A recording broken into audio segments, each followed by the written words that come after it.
Hello everyone, good morning. কেমন আছো সবাই? আশা করছি অনেক ভালো আছো, সুস্থ আছো, আর আমরাও ঈশ্বরের কৃপায় ভালো আছি।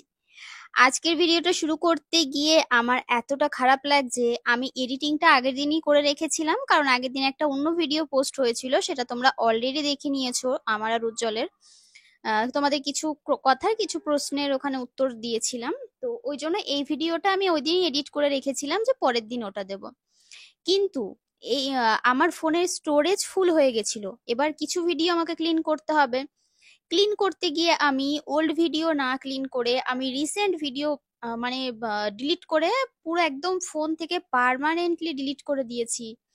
ভাবতে পারো, মানে আমার যে এডিট করতে এসে দেখছি তোমাকে দেখাচ্ছে সাম ফাইলস আর মিসিং।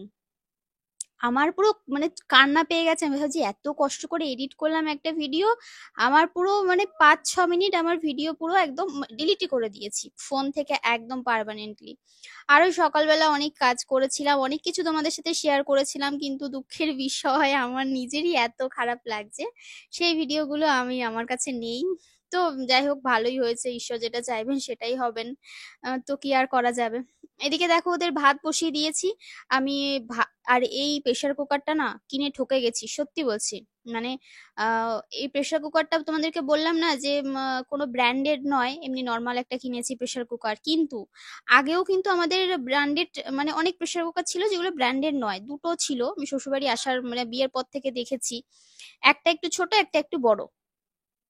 তো ওই দুটো না খুব ভালো ছিল। কিন্তু তারপরে আবার এইটা ভাবলাম যে তাহলে এটা কিনি, এরকমই কিনি। আর ব্র্যান্ডের যেগুলো প্রেস্টিজ, তারপরে আরো যেগুলো ছিল ওগুলো 1700, 1400, 1500 টাকা করে দাম চাইছিল।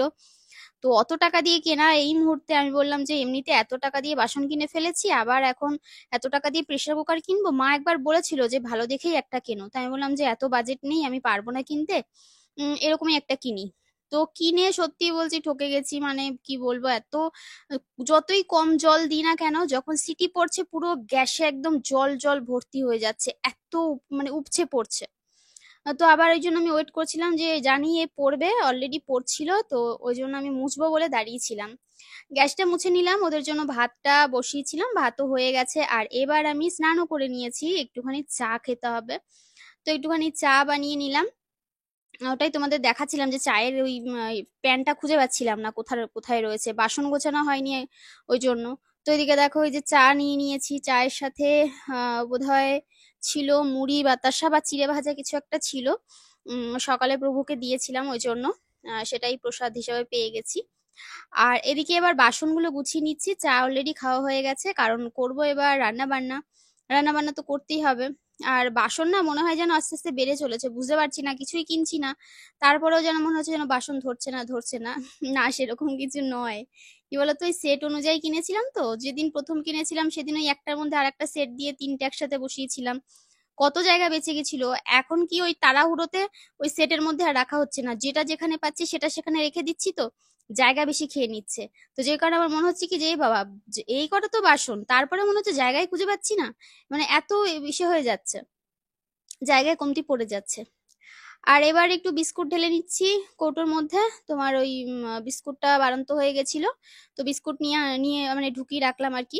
স্যার ম্যাম পড়াতে আসে, তারপরে আমরা একটু খাই, আর মা চা খায়নি, তো আমার চা খাওয়া হয়ে গেছিল, মা একটু বাড়িতে ছিল না, তো ওই জন্য মা এবার চাটা খেয়ে নিচ্ছে। তাই আমি বললাম দাঁড়াও, বিস্কুট নেই, বিস্কুটটা আমি ঢেলে দিই। তো সব বিস্কুটের মধ্যে ধরলো না গো, যে কটা ধরেছে সে কটা দিলাম, তারপরে মা নিল। আর যে কটা রয়েছে 4-5টা, ওগুলো প্যাকেট মুড়িয়ে রেখে দেবো, পরে বিকালবেলা ওটা খাওয়া হয়ে যাবে। তো ওই যে মা চাটা নিয়ে চলে গেল, আর আমি এদিকে আর যে বিস্কুট রয়েছে দুধ আনিয়েছি। তো সেটা আর কি দেখছিলাম, আর এখানে বিল দেখছিলাম, বিলে কত গ্রাম চা এনেছে। তো কোয়েল কোয়েল গেছিল, তো আমাকে বললো দাও মামাই আমি এনে দিই। ও আমাকে না এই টুকটাক বাজার টাজার আনতে হলেও আমাকে হেল্প করে। তোমরা অনেকেই বলো যে কোয়েল তোমাকে কোনো কাজে হেল্প করে না, না করে গো, সত্যি আমাকে অনেক কাজে হেল্প করে। যদি দেখে আমি পারছি না কোনো কাজ, আমাকে বলে দাও মামি, আমি করে দিই। বিশেষ করে এই যে দোকান থেকে একটু আলু এনে দেয়। তারপরে ধরো কখনো এমার্জেন্সি কিছু আনতে হলো, দাও মামি সাইকেলটা নিয়ে গিয়ে এনে দিই আমি। আমি তো সাইকেল চালাতে পারি না, ও চট করে যায়, পট করে চলে আসে। তারপরে এই যে পেস্তার দই ফুরিয়ে গেল, বা একটু দুধ আনতে হলো, মানে ও বাইরে থেকে টুকটাক যে যে কাজগুলো এগুলো কিন্তু আমাকে করে দেয়, করে দেয় না সেরকম নয়। ওর পড়াশোনা তো আছে বলো, আমি ওকে দিয়ে তো বলতে পারি না তুই আমাকে এটা করে দে, ওটা করে দে, সেটা করে দে। তারপরেও আমাকে যথেষ্ট হেল্প করে। তো এই ধরনের কথা বলো না। ও যথেষ্ট হেল্প করে। আর একটা বাচ্চা মানুষকে দিয়ে কত কাজ করানো যায়, তাই না? তো যাই হোক, আমি যদি ওর মা হতাম তাহলে হয়তো ওকে দিয়ে আরো কয়েকটা কাজ করাতাম। সেটা নয়, কিন্তু আমি আমার মেয়েকে দিয়েও হয়তো করাবো। তখন বলবে হয়তো তোমরা কোয়েলকে দিয়ে কেন করাও না, সেটা নয়। কি বলতো, আমি মামি তো, আমি পারি না, মানে আমি সত্যি আমার ইচ্ছাও নেই ওকে দিয়ে করানোর। পরের মেয়ে, তারপরে আমি দুটো কাজ করাবো, তখন আমার নিজেরই খারাপ লাগবে। তাও আমি যতটুকুনি মানে না বললে নয় যে কোয়েল এটা একটু করে দিবি, ও কখনো না করে না, ও সত্যিই করে দেয়। ভীষণ ভালো। তো আর আমার মেয়ে হলে আমি যদি দুটো চড়ও মারি বা বকাও দিই জোরে বা কিছু অন্যায় করলে, তখনও কিন্তু সেটা মানে মেনে নেওয়া যায়। মানে এটা কথার কথা, এটা এমন নয় যে এটা আমাকে করতেই হবে, আমি কথার কথা বলছি। আর এমনও নয় যে আমি কোয়েলকে পরের মেয়ে বলছি বলে সেটাও কোনো খারাপ জিনিস, আমি জাস্ট তোমাদেরকে বোঝানোর জন্য বলছি। তো আমি যদি দুটো থাপ্পড়ও মারি আমার মেয়েকে, তাহলে কিন্তু কেউ আমাকে কিছু বলবে না। কিন্তু কোয়েলকে যদি আমি দুটো থাপ্পড় মেরেছি, দুটো বকা দিয়েছি বা দুটো বেশি কাজের কথা বলেছি, তখন সেটা সবারই গায়ে লাগবে, আমার নিজেরও খারাপ লাগবে। ওই জন্য আমি সত্যিই কিছু বলি না। কারণ একটা বাড়ি ঘর ছেড়ে মামার বাড়িতে এসে থাকা, সবকিছু ম্যানেজ করা, অ্যাডজাস্ট করা, আমরা যদি ওকে ভালো না বাসি তাহলে ও যাবে কোথায়, তাই না? আর কোয়েলকে তো সত্যি আমি ভীষণ ভালোবাসি, সেটা সবসময় মানে বলার কোনো প্রয়োজন পড়ে না যে আমি ভালোবাসি, আমি ভালোবাসি, সেটা নয়। ভালোবাসা বলে কখনো হয় না। ভালোবাসা মানুষে যেটা দেখে বা মন থেকে ফিল করতে হয়, সবসময় বাহবা করে মানে বলার প্রয়োজন পড়ে না। আমার এটা মনে হয়, আমি যার জন্য যতটুকুনি করব বা করি, সেটা বলার প্রয়োজন পড়ে না। আমি কি, সবাই, কারণ সেটা ঈশ্বর সমস্ত জানেন, তিনি সমস্ত দেখেন। তো তার হিসাবে ছেড়ে ছেড়ে দেওয়াটাই সব থেকে ভালো, তাই না? আর অনেকে আমাকে বলেছে গুড ইভিনিং, গুড মর্নিং, এগুলো এখন ছেড়ে দাও কণিকা, রাধে রাধে বলো। আমি বাড়িতে সত্যিই বলি, কিন্তু কি বলতো, আমি ভিডিওতে বলি না কেন, কারণ অনেক মানুষ অনেক বাজে ভাবে মন্তব্য করে। তো আমি যদি এখন রাধে রাধে বলা শুরু করি, তাহলে আরো বাজে বাজে কথা বলবে। তবে আমার সেটাতে কিছু আসে যায় না, আমি এবার থেকে সত্যিই বলবো, যখন ভিডিও শুরু করব রাধে রাধে বলে শুরু করব। মানে এই আধ্যাত্মিক জিনিসগুলো না, এগুলো না, সত্যি বলছি, যারা এই পথে গেছে একটা আলাদাই শান্তি, আমি বলে বোঝাতে পারবো না। আমি তোমাদের প্রত্যেককেই বলবো, তোমরা সংসারে কাজবাজের মধ্যেও কিন্তু ঠাকুরের সেবা করতে পারো, ঠাকুরের নাম করতে পারো, তাহলে দেখবে মনের মধ্যে কোনো নেগেটিভ চিন্তা ভাবনা আসবে না। সবার জন্য মানে এত ভালোবেসে সবার সাথে কথা বলতে ইচ্ছা করবে, সবার জন্য করতে ইচ্ছা করবে না, তখন ভীষণ ভালো লাগবে। তখন নিজেকে মানে পুরো পবিত্র বলে মনে হয়, মনে হয় আমার মধ্যে যেন আমি বাচ্চা হয়ে গেছি, মানে এরকম একটা মনে হয় যেন আমি যেন মানে শিশু, মানে ভগবানকে যদি তুমি সেভাবে ভালোবাসতে পারো, তোমার মধ্যে কারো প্রতি কোনো রাগ, অভিমান, মানে অভিযোগ, তারপরে অহংকার, কোনো কিছুই থাকবে না। তো প্রত্যেকে বলবো, কেউ যদি আমার ভিডিও দেখে একটু মানে ইন্সপায়ার্ড হয়, আমার মনে হয় যে কিছু তো একটা ভালো কাজ করতে পারবো, আমার সেটাই মনে হয়। তো যাই হোক, এদিকে দেখো রান্না বান্না শুরু করে দিয়েছি। আর এদিকে তোমার এই সয়াবিনটা ভালো করে ভেজে নিয়েছি, সয়াবিনের তরকারি করব। উম, আর দেখি কি কি রান্না করি, সেগুলো তোমাদের সাথে সমস্তটাই শেয়ার করব। তো তাড়াহুড়ো করে রান্না করছি বলে রেসিপিটা শেয়ার করতে পারছি না। তো দেখো, আমাকে যদি কেউ খারাপও বলে তাতে আমার কিচ্ছু আসে যায় না, ওই যে আগের দিন বলেছিলাম। কারণ কিছু করার নেই, ভগবান, আমরা সবাই ভগবানকে এড়িয়ে চলার চেষ্টা করি, তার নাম তার গুণ গাইলে অনেক মানুষ আছে অনেক খারাপ খারাপ কথা বলে। তো তারাও দেখবে একটা সময় খারাপ কথা বলতে বলতে তারাও একটা সময় রাধে রাধে করবে, ভগবানের নাম তারাও করবে। তো সবারই করা উচিত। আর এদিকে রান্না বান্না করছি, কুদরি ভাজা করেছিলাম। আর ওদিকে সয়াবিনের তরকারি, এদিকে ভাতের মধ্যে দিয়েছিলাম কুমড়ো ভাতে। তো কুমড়োটাকে না এবার মেখে নেব। তো এই দেখো, কুমড়োটাকে ভালো করে মেখে নিচ্ছি, একটু সর্ষের তেল দিলাম, আর একটুখানি কাঁচা লঙ্কা দিলাম, আর একটু ধনেপাতা কুচি দিলাম।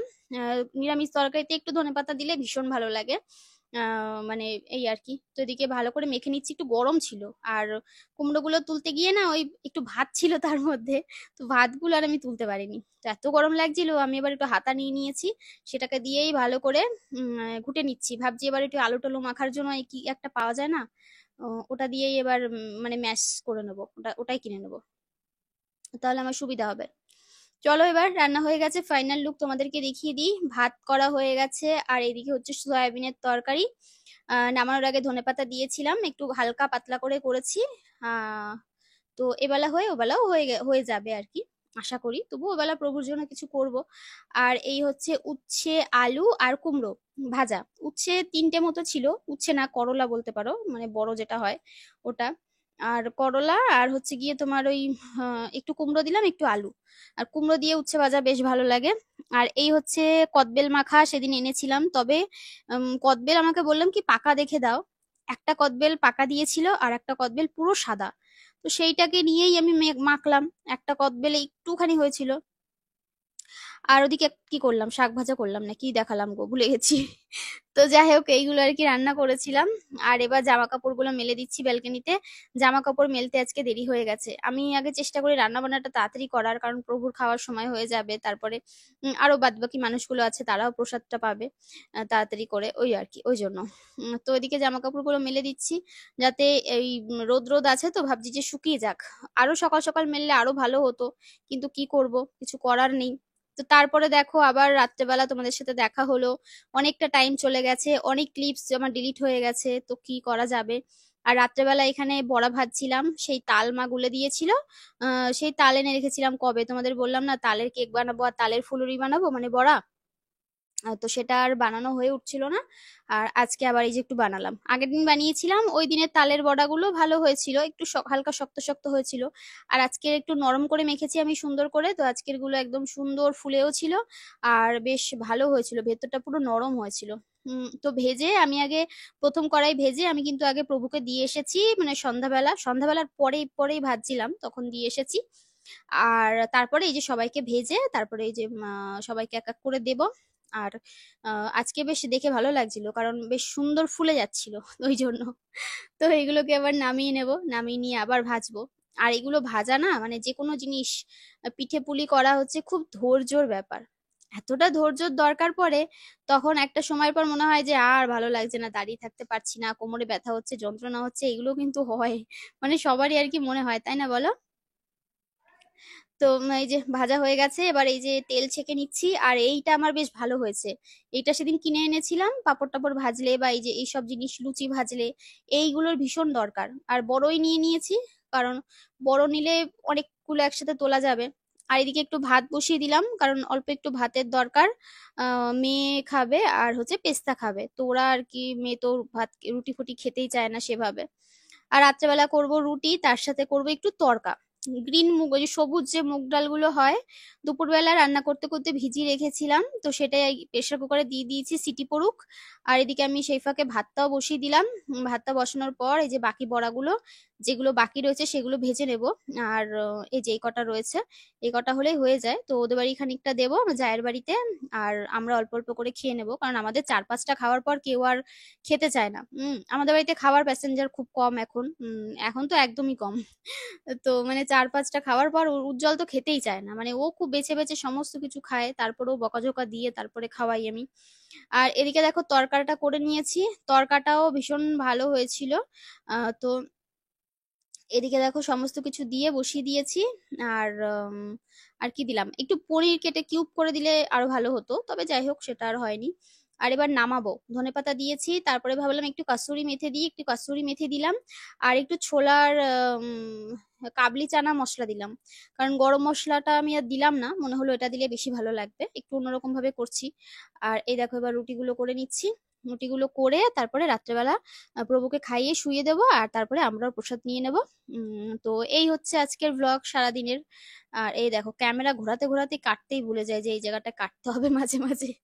আর এই জালিটাও আমার খুব ভালো হয়েছে, দেখো রুটিগুলো চারিদিক থেকে একদম সমান আগুন পাচ্ছে আর সুন্দর করে ফুলে যাচ্ছে।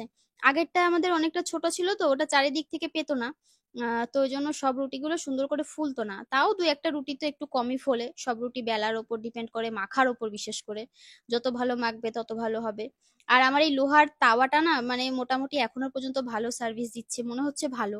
তবে এর সেটের সাথেই কড়াই ছিল, ওই কড়াইটা আমি একদিন রান্না করেছিলাম, মানে এত পাতলা ওই কড়াইটা, নষ্ট হয়ে গেছে। তো ওটা পুরো একদম বাজে নষ্ট হয়ে গেছে, কিন্তু এটা দেখলাম বেশ ভালো। আর এই যে মাম্মাম এসে গেছে, কি একটা বলছিল। তো চলো সবাই ভালো থেকো, টাটা।